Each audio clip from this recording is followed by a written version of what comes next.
یہ واجب ہے نہیں، یہ سنت ہے۔ فجر کی نماز کے بعد تھوڑی دیر بھی مزدلفہ میں ٹھہرنا یہ واجب ہے، تو فجر کے بعد جو ہے تھوڑا وقوف جو ہے وہ کرنا چاہیے۔ پھر صفا و مروہ کے درمیان سعی کرنا، حج کی سعی، یہ حج کی سعی ہے تو یہ بھی واجب ہے۔ پھر تیسرا واجب وہ جمرات کی رمی کرنا ہے، یعنی جمرات کی رمی کرنا، رمی کہتے ہیں پھینکنے کو، اور جمرات وہ جو 3 شیطان ہیں، یہ چھوٹا، درمیانہ اور بڑا شیطان، ان تینوں کو کنکریاں مارنا یہ جمرات کہلاتا ہے، یہ بھی واجب ہے۔ اس کے علاوہ جو ہے طواف وداع کرنا، اس کو طواف صدر بھی بولتے ہیں، کہ جب انسان جو ہے حج کی ادائیگی اور فرض کی جو ہے ادائیگی کے بعد مکہ کو چھوڑتا ہے، اپنے ملک واپس آ رہا ہے، یا جو لوگ ابھی مدینہ پاک نہیں گئے ہیں وہ وہاں جانا چاہتے ہیں، تو وہ رخصت ہونے سے پہلے، مکہ کو چھوڑنے اور الوداع کہنے سے پہلے وہ جو طواف کرتے ہیں، یہ طواف کرنا بھی واجب ہے۔ پھر سر منڈانا یا بال کٹوانا، یہ دونوں میں سے کوئی بھی جو ہے آپ کر سکتے ہیں، پورا سر شیو بھی کروا سکتے ہیں، یہ زیادہ افضل ہے، اور اگر چوتھائی سر کے بال کٹوا لیں تو یہ بھی جو ہے جائز ہے۔ اسی طریقے سے میقات، یعنی وہ پوائنٹس جہاں سے آپ احرام پہنے بغیر نہیں گزر سکتے، وہ میقات کہلاتے ہیں، تو اس سے پہلے احرام کو باندھ لینا یہ بھی حج کا جو ہے واجب ہے۔ پھر غروب آفتاب تک جو ہے میدان عرفات میں وقوف کرنا، ایک تو فرض ہے نا کہ آپ تھوڑی دیر بھی اگر میدان عرفات کے اندر رہے تو آپ کی فرضیت وہ ادا ہو گئی، ٹھیک ہے نا، لیکن زوال سے لے کر غروب آفتاب تک میدان عرفات کے اندر ٹھہرنا، عبادت کرنا، یہ وقوف جو ہے یہ واجب ہے۔ پھر طواف کی جو ابتدا ہے، جب آپ طواف کرتے ہیں تو اس کی ابتدا حجر اسود سے کرنا، بالکل آپ حجر اسود کے سامنے کھڑے ہو کر استلام کریں گے اور پھر طواف کی جو ہے ابتدا کریں گے۔ پھر دائیں جانب سے آپ استلام کرنے کے بعد دائیں طرف سے طواف کرتے ہیں اور چکر لگاتے ہیں، بائیں طرف سے نہیں کرتے، تو واجب ہے کہ دائیں طرف سے اس کو شروع کیا جائے۔ پھر اگر عذر نہ ہو، بندہ صحت مند ہے، بیمار نہ ہو، تو پھر اپنے پاؤں پر چل کر، اپنے قدموں پر چل کر طواف کرنا یہ بھی واجب ہے۔ ہاں اگر کوئی بیمار ہے تو اس کو رخصت ہے، وہ کسی گاڑی میں، کسی سواری میں بیٹھ کر طواف کر سکتا ہے۔ پھر باوضو طواف کرنا، بعض نے اس کو واجب میں لیا ہے، بعض نے اس کو سنت میں بھی لیا ہے، تو باوضو طواف کرنا۔ پھر پاک کپڑوں کے ساتھ طواف کرنا، یعنی کپڑے جو آپ کے ہیں، احرام ڈیفینیٹلی آپ پہنے ہوئے ہیں، تو وہ احرام جو ہے وہ پاک اور صاف ہونا چاہیے، اس کے اوپر کوئی گند لگی ہوئی نہیں ہونی چاہیے۔ پھر اپنی شرمگاہ کو ڈھانپ کر رکھنا۔ اچھا، اس میں یہ ذہن میں رکھیں، جو مرد حضرات احرام جو پہنتے ہیں تو وہ احرام کو جو نیچے آپ چادر پہن رہے ہیں اس کو اتنا اوپر باندھیں کہ آپ کی جو ناف ہے، بیلی بٹن ہے، وہ کورڈ ہو،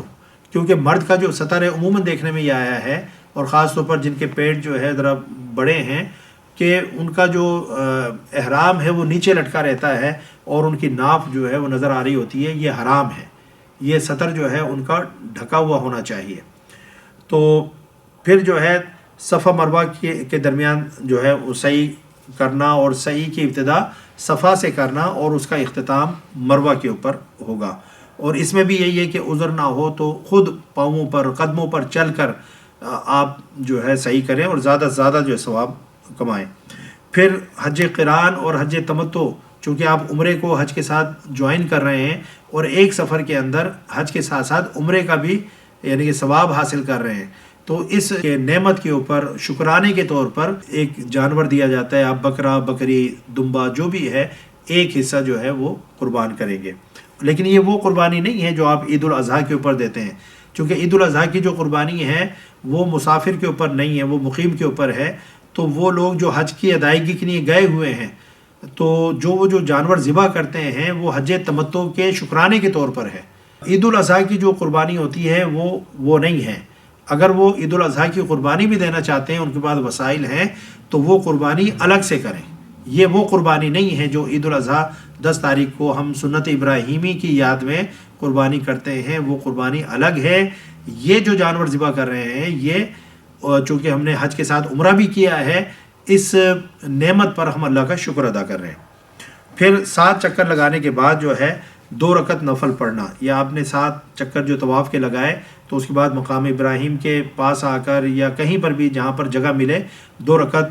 نماز جو ہے ادا کرنا غیر مکروہ وقت کے اندر، یہ واجب ہے۔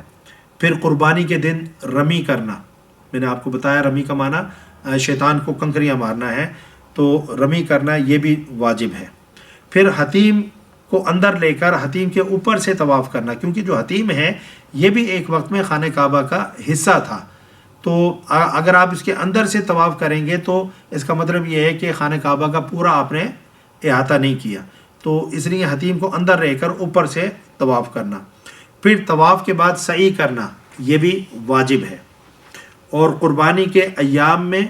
اور حرم کے اندر جو ہے حلق کروانا یہ بھی واجب ہے۔ تو آج کی ہم نے نشست میں جو حج کے واجبات ہیں کہ ان میں سے اگر کوئی دیکھیں فرض اگر رہ جائے گا تو حج ہی نہیں ہوگا، واجب اگر کوئی رہ جائے گا تو پھر دم دینا لازم ہوگا۔ دم کہتے ہیں کہ ایک بکرا یا بکری اس کی قربانی دینا، یہ دم ہے۔ تو اگر واجبات میں سے کوئی چیز چھوٹ جائے گی تو پھر دم لازم آ جائے گا۔ اس لیے حج کے جتنے بھی واجبات ہیں ان کو اچھی طریقے سے نہ صرف یہ کہ سمجھیں بلکہ جب حج کے لیے جائیں تو اس کے اوپر عمل بھی کریں، تاکہ ہمیں کسی بھی قسم کا جو ہے نقصان یا تاوان اٹھانا نہ پڑے اور دم نہ دینا پڑے۔ اللہ تعالی ہم سب کو جو ہے حج کے جو مناسک ہیں ان کو سمجھنے کی، ان کو سیکھنے کی توفیق عطا فرمائے۔ وما علیہ الا البلاغ۔ السلام علیکم ورحمۃ اللہ وبرکاتہ۔